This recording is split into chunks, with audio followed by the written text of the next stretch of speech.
Jāatcerās tas, ka kriptovalūta nav tikai nopirkt kriptovalūtu ir daudz tā tie atzari. Man vispār tā, ja portfelim, ja mēs runājam, ko es daru, lielākais uzsvars man ir spot.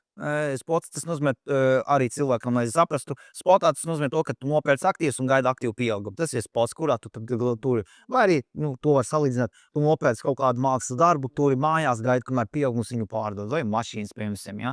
Tā ir viena lieta. Tad ir tradings, protams, future trading, par ko mēs arī varam pēc tam pieskarties.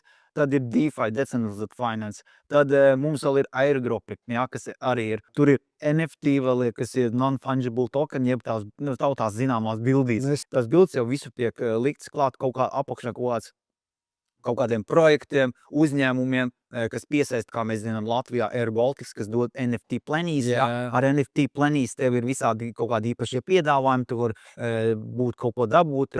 Man tas bija NFT, kur bija speciāli. Tas ir jahta klubi. Jā, tur bija speciāli, pat bija tā, ja tu turēji viņu to NFT, tu varēji uz jahtas bija tāda privātā ballīte, kur varēja tikai tikt ar NFT turētājiem. Ja?